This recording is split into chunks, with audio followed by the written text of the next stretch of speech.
I mean, we like to say we are a pandemic baby or a pandemic pot, if that sounds fine.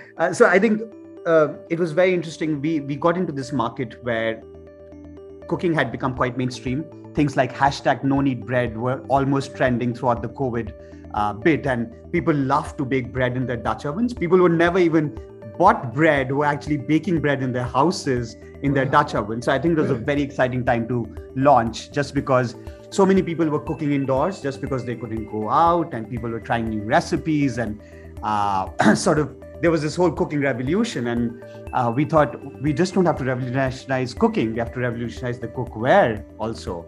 And that's where we thought we launched at a very interesting time.